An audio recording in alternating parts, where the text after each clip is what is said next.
હાલ મહત્વના સમાચાર સામે આવી રહ્યા છે। સાબરકાંઠા જિલ્લાના પ્રાંતિજ ખાતે ખાડા ખૈયાવાળા રોડને લઈને રોડ બ્લોક કરવામાં આવ્યો છે। તો પ્રાંતિજથી તલોદ હરસોલ જતો નેશનલ હાઈવે કે જે બ્લોક કરવામાં આવ્યો છે।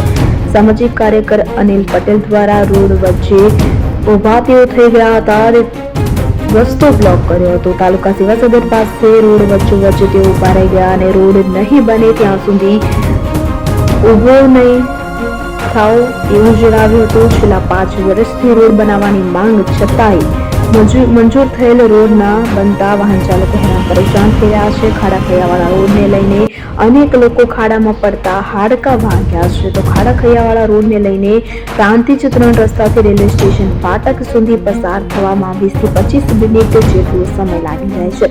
રોડ બ્લોક કરતા રોડની બંને બાજુએ વાહનોની લાંબી કતારો જોવા મળી રહી છે। આ રોડ ઉપર તાલુકા સેવા સદન, તાલુકા પંચાયત, કોર્ટ, શાળા કોલેજો, વિવિધ સંસ્થાઓ, વિવિધ સરકારી કચેરીઓ, બેંકો આવેલી છે। તો 5000 થી વધુ વિદ્યાર્થીઓ શાળા કોલેજમાં અભ્યાસ અર્થે આવે છે। રોડને લઈને અનેકવાર રજૂઆતો બાદ પણ સ્થિતિ જેસે થેની જ જોવા મળી રહી છે। બે વાર રોડ પાસ થયો પણ જવાબદાર તંત્રને રોડ બનાવવાનો ટાઈમ મળ્યો નથી। ખાડા ખૈયાવાળા રોડને લઈને સામાજિક કાર્યકર રોડની વચ્ચે ઉભા થઈ ગયા અને વિરોધ દર્શાવી રહ્યા છે। હાલ મહત્વના સમાચાર સામે આવી રહ્યા છે।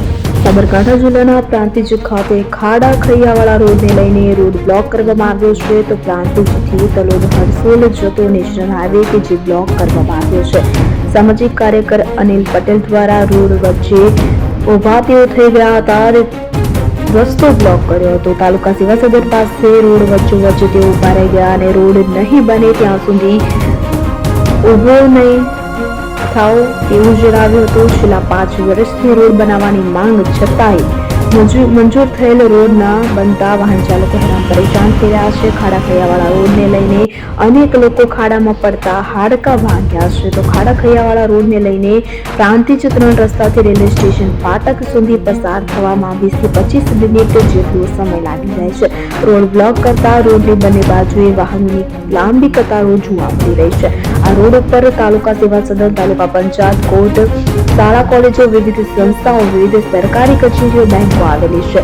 તો 5000 થી વધુ વિદ્યાર્થીઓ શાળા કોલેજમાં અભ્યાસ અર્થે આવે છે। રોડને લઈને અનેકવાર રજૂઆતો બાદ પણ સ્થિતિ જેસે થેની જ જોવા મળી રહી છે। બે વાર રોડ પાસ થયો પણ જવાબદાર તંત્રને રોડ બનાવવાનો ટાઈમ મળ્યો નથી। ખાડા ખૈયાવાળા રોડને લઈને સામાજિક કાર્યકર રોડની વચ્ચે ઉભા થઈ ગયા અને વિરોધ દર્શાવી રહ્યા છે।